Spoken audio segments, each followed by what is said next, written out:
तो दोस्तों, साहित्य सहचर में आपका स्वागत है। तो दोस्तों, आज हम बात करेंगे हिंदी साहित्य के पेपर 2 को लेकर के, जिसमें हम ये देखेंगे आचार्य रामचंद्र शुक्ल और यूजीसी नेट का क्या अंतर संबंध है। हमने पिछले कक्षाओं में बताया था कि तकरीबन 40 से 45 क्वेश्चन इतिहास को लेकर के पूछा जाता है और सीधा सीधा पूछा जाता है। हमने एनालिसिस किया है जून 2019 को लेकर। जून 2019 में जो क्वेश्चंस आए थे हम उसका एनालिसिस किए। उसमें से कुछ एग्जाम्पल, चूंकि समय कम है इसीलिए कुछ क्वेश्चंस आपके बीच रखेंगे, जिसमें आप देख पाएंगे कि हिंदी साहित्य का इतिहास की पुस्तक जो आचार्य रामचंद्र शुक्ल लिखे हैं और यूजीसी नेट के एग्जाम का क्या संबंध है। क्योंकि आप देखेंगे सीधा सीधा क्वेश्चन इतिहास का इस पेपर में आता है। ये देखिए, पहला प्रश्न आपके सामने है कि माई न होते बाप न होते कर्म न होता काया, हम नहीं होते तुम नहीं होते कौन कहाँ ते आया, चंद न होता सूर्य न होता पानी पवन मिलाया, शास्त्र न होता वेद न होता कर्म कहाँ ते आया। तो पूछा जा रहा है ये पंक्ति किसकी है। और आंसर आपको दिख रहा है कि ये पंक्ति नामदेव की है। हम अगले स्लाइड पर आ रहे हैं, लेकिन ये आपको दिख नहीं रहा होगा। देखिए, यहां से देखते पहले इससे ऊपर एक पंक्ति आप देख लीजिए। ये जो पंक्ति है आपको ये लगेगा अरे ये पंक्ति तो सूरदास की है, आप कंफ्यूज हो जाएंगे। देखिए, धनी धनी मेधा रोमा बलि, धनी धनी कृष्ण ओढ़े कामली, धनी धनी तू माता देव की जिनगृह रमैया कमलावती, धनी धनी वन खंड वृंदावना जहाँ खेल श्री नारायणा, बेनु बजावे गोधन चारे नाम के स्वामी आनंद करें। ये और दूसरी बात आप यहाँ ये भी देखेंगे कि ये सगुणोपासना की पंक्तियां हैं, लेकिन हम जो भी पंक्ति आपको बताए थे वो निर्गुण उपासना की है। और ये यहाँ आप देख सकते हैं कि माई न होते बाप न होते कर्म न होता काया, हम नहीं होते तुम नहीं होते कौन कहाँ ते आया। तो ये जो पंक्ति है आपको सीधा यहीं से उठा लिया गया है और ये आप हमारे पास जो पुस्तक है उसके पेज नंबर 60 में आप देख सकते हैं।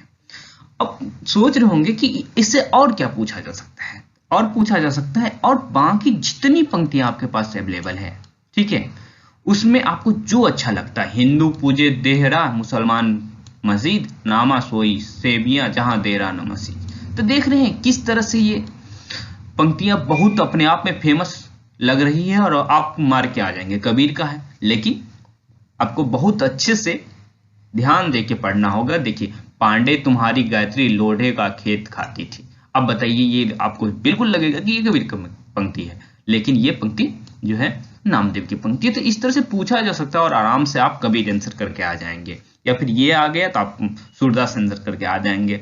तो कुछ भी हो सकता है, रसखान आंसर करके आ जाएंगे, कुछ भी हो सकता है। इसीलिए आप एक जो ये पुस्तक है हिंदी साहित्य का इतिहास रामचंद्र शुक्ल जी से लिखा है, तो उसको बार बार पढ़िए, जितनी बार हो सकता है उतनी बार पढ़िए। और हम यहाँ कमेंट कर रहे थे पढ़ते हुए कि हम इसके रिसर्च के कायल हो चुके हैं। वाकई आप रिसर्च के कायल हो जाएंगे यदि बहुत ध्यान से आप पढ़ेंगे तो, ठीक। और एक चीज आप देखेंगे कि एक ही कवि जो है नामदेव, ये सगुण उपासना भी करते हैं और निर्गुण उपासना भी करते हैं। हालांकि तुलसीदास भी सगुण निर्गुण में कोई भेद नहीं मान रहे हैं, आप रामायण की पुस्तक में रामचरितमानस में देख सकते हैं। हालांकि अब देखिए, जीवन मुंह चाही को नीको, दरस परस दिन राती करत है कान प्यारी पी को। उपयुक्त पंक्तियां आचार्य रामचंद्र शुक्ल के किस भाव की अभिव्यक्ति, आचार्य रामचंद्र शुक्ल ने किस भाव की अभिव्यक्ति मानी है, मतलब इस पंक्तियों में कौन सा भाव है। देखिए, इस बात पे डिस्कशन नहीं करेंगे कि ये भाव क्या होते नहीं होते, लेकिन आपको ये प्रश्न मिलेगा कहाँ, तो मिलेगा, हम यहाँ लिख चुके हैं कि भ्रमर गीत सार में मिलेगा। क्योंकि आप जानते हैं कि हमारे सिलेबस में भ्रमर गीत सार सूरदास की जो है वो लगा हुआ है, तो उसकी जो भूमिका अब देखेंगे पुस्तक भ्रमर गीत सार के भूमिका में आपको ये चीज मिल जाएगा, जीवन मुँह चाही को नीको, दरस परस दिन रात करत है कान प्यारी पी को। और इसके ऊपर में देखिए, फिर वे अस्व्याग भाव का इस साफ शब्दों में प्रकट करते हैं। तो समझ पा रहे हैं। तो ये आपको जितने शुक्ल जी यदि आपको जहां कहीं सिलेबस के आसपास दिख जाएं, उसको जरूर आप पढ़िए, जितना संभव हो सकता है उसे जरूर पढ़िए, क्योंकि कब कौन सा क्वेश्चन आपके सामने आ जाए शुक्ल जी का आप कल्पना तक नहीं कर सकते। देखिए, विलक्षण बात यह है कि आधुनिक गद्य साहित्य का प्रवर्तन नाटक से हुआ। उपयुक्त कथन किस इतिहासकार का है? अब इतना साधारण क्वेश्चन है, आंसर होना है बी, रामचंद्र शुक्ल का, क्योंकि हम बात ही कर रहे हैं कि रामचंद्र शुक्ल के द्वारा लिया गया पुस्तक हिंदी साहित्य का इतिहास। यहाँ देखिए, विलक्षण बात यह है कि आधुनिक गद्य साहित्य परंपरा का प्रवर्तन नाटकों से हुआ। सीधा सीधा उठा लिया गया है। अब समझ रहे होंगे, ये पेज नंबर आप देख सकते हैं 307। ठीक है, प्रकरण भी देख रहे हैं, और कई बार आपको प्रकरण का ख्याल रखना चाहिए। देखिए, जैसे यहाँ देखिए क्या लिखा हुआ है, हरिश्चंद्र तथा उनके समसामयिक लेखकों में जो एक सामान्य गुण लक्षित होता है वह है संजीव या जिंदा दिली। ये अपने आप में एक अद्भुत स्टेटमेंट है। सब में हास्य या विनोद की मात्रा थोड़ी बहुत पाई जाती है। आप देख सकते हैं प्रताप नारायण मिश्र किस तरह विनोदी प्रवृत्ति के थे, तो उन्हीं के मंडल में, या फिर हरिश्चंद्र के मंडल में प्रताप नारायण मिश्र से सब एक साथ लिख रहे थे। तो आपको ध्यान रखना पड़ रहेगा। आप जैसे अभी तक आपको पता होगा कि भारतेंदु का जो अधूरा नाटक है सती प्रताप है, ठीक है, लेकिन आप यहाँ एक चीज और कोट कर सकते हैं कि उसके पहले वे प्रवास नाटक लिख रहे थे पर वह पूरा ना हुआ। तो इसका मतलब ये भी कल के डेट में प्रश्न आपके सामने आ सकता है कि प्रवास नाटक किसका है, या फिर निम्नलिखित में से कौन कौन नाटक अधूरा रह चुका है भारतेंदु हरिश्चंद्र की। तो आप एक सती प्रताप लगा करके तो आ ही जाएंगे, लेकिन साथ में प्रवास नाटक भी है, इसका ख्याल रखना है। आगे चल, तोरी माननी तय हिया फोरी मोहिनी मान, प्रेम देव की छवि ही लखी भय मियां रस खान। आचार्य रामचंद्र शुक्ल के अनुसार उपयुक्त दोहे से प्रमाणित होता है कि आपके पास ये 4 ऑप्शन अवेलेबल है। और ये देखिए, ऑप्शन देने आंसर लिखने का तरीका ए बी सी, 3-3 सही, 4-4 सही, 5-5 सही है, तो आप कंफ्यूजन हमेशा बना रहेगा। इसीलिए कितना जबरदस्त तरीके से पढ़ने की आवश्यकता है आप समझ सकते हैं। तो देखते हैं, पहले ऑप्शन देख ले एक बार। रसखान किसी स्त्री पर आसक्त थे, ठीक है, स्त्री मानवती और रसखान का अनादर, मानवती थी और रसखान का अनादर करती थी। रसखान स्वयं को प्रेम का मानदंड मानते थे। रसखान को भास हुआ कि जिस पर गोपियां मरती है उसी पर ध्यान लगाया जाए। रसखान मोहिनी का मान मर्दन करना चाहते हैं। एक चीज हम साथ साथ बताते चलेंगे कि आप अपने जो खुद से पढ़ रखे हैं उस पर कॉन्फिडेंस बनाए रखिए। कई बार ये होता है कि हम जितना जानते रहते हैं वो उतना ऑप्शन में अवेलेबल रहता है, लेकिन हम लोग बस कुछ और भी लगा देते हैं इस तरह के ऑप्शंस में, ठीक है।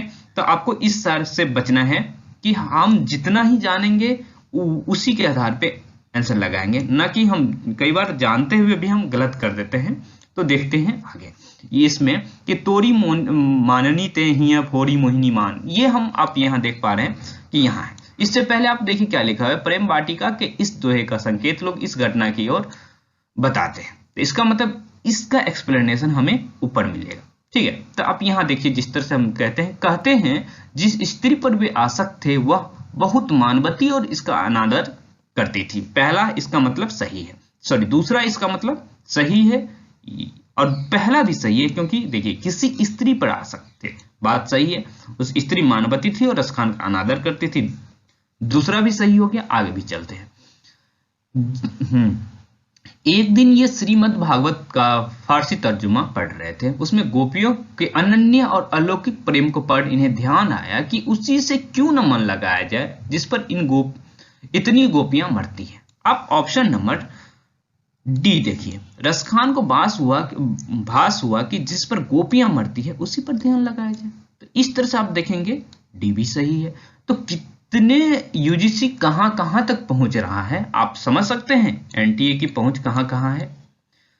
शुक्ल जी के पोर में एनटीए घुस गया है, इसीलिए आपको हम कहेंगे कि बहुत ध्यान से पढ़ें, बार बार पढ़ें, ठीक है, क्योंकि कुछ भी पूछा जा सकता है शुक्ल के किताब से।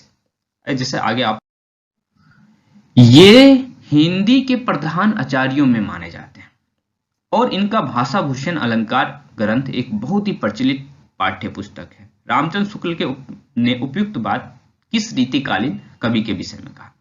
क्वेश्चन की भाषा से आपको लग रहा हो अरे यार ये क्या पूछ दिया इतना बड़ा क्वेश्चन, लेकिन इसमें एक ट्रिक है। भाषा भूषण किसकी किताब है आप जानते हैं, जसवंत सिंह की किताब है। तो किसके बारे में कहेंगे, जसवंत सिंह के बारे में कहेंगे। लेकिन आप ये देखेंगे कि ये लिखा कहाँ हुआ है। आप पेज नंबर आप देख पा रहे हैं, नहीं देख पा रहे हैं तो कोई बात नहीं। यहाँ देखिए, ये हिंदी साहित्य के प्रधान आचार्यों में माने जाते हैं। इनका भाषा भूषण ग्रंथ अलंकारों पर एक बहुत प्रचलित पाठ्य पुस्तक है। तो आप समझ पा रहे हैं कि क्या कहना चाह रहे हैं हम।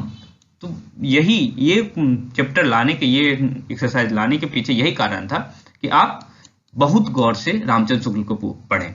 कल के डेट में ये भी क्वेश्चन बन सकता है कि ये किस रीतिकालीन कवि का संबंध मारवाड़ राज्य से था।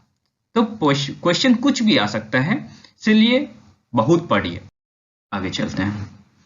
कह रहे हैं कि जैसे पुराना चावल ही बड़े आदमियों के खाने योग्य समझा जाता है, वैसे ही अपने समय के से कुछ पुरानी पढ़ी हुई परंपरा के गौरव से युक्त भाषा ही पुस्तक रचने वाले व्यवहार योग्य समझी जाती है। रामचंद्र शुक्ल की उपयुक्त कथन हिंदी साहित्य के इतिहास के आदिकाल के किस प्रकरण में है।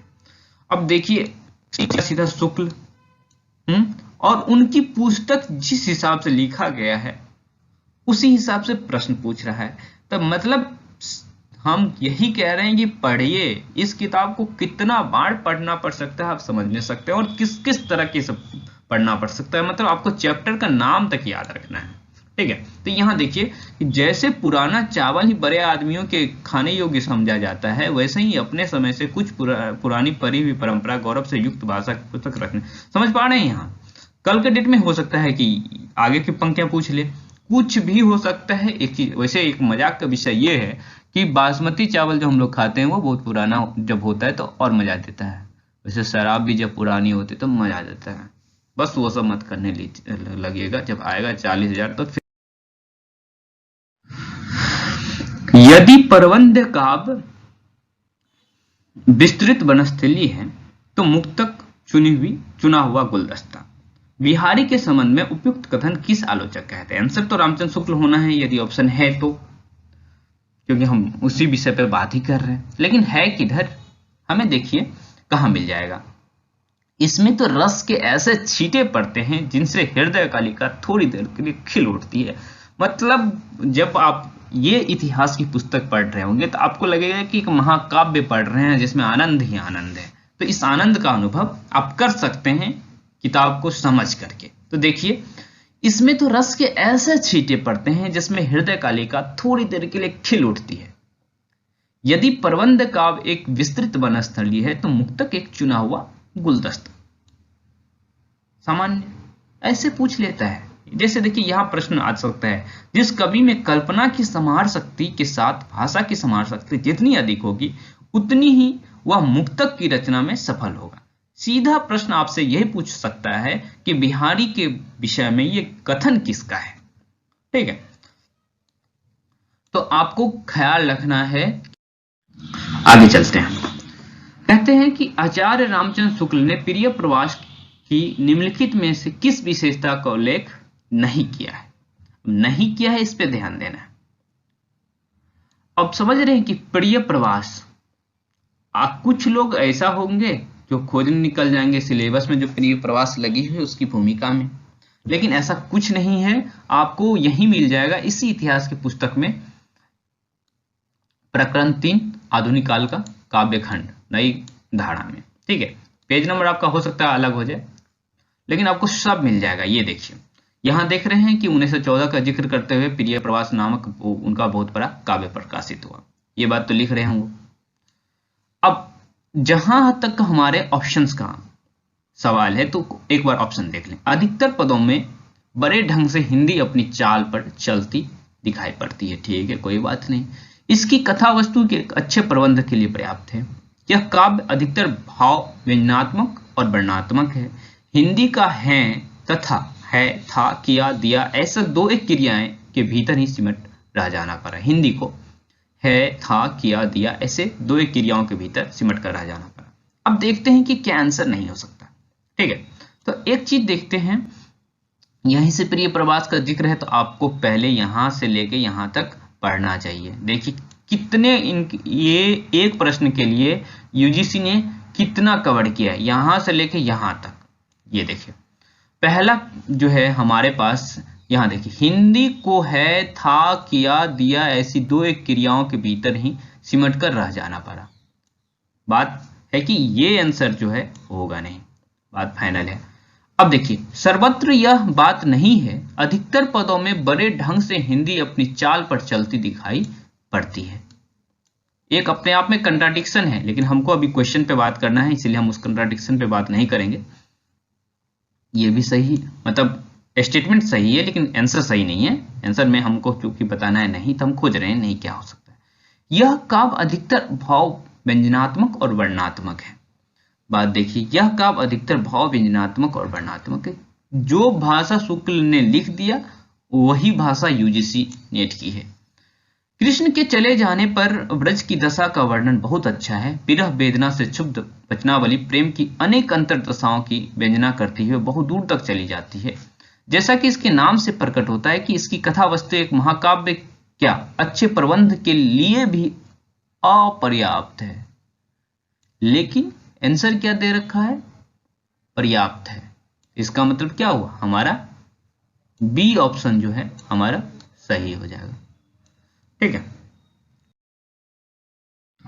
नहीं बचा है तो चलिए बहुत बहुत धन्यवाद। और यदि आपको ये कक्षा अच्छा लगा हो तो आप हमारा चैनल सब्सक्राइब कर लीजिए। कोई समस्या दिक्कत हो रही है तो हमारे व्हाट्सएप नंबर पे कांटेक्ट कर सकते हैं। बहुत बहुत धन्यवाद।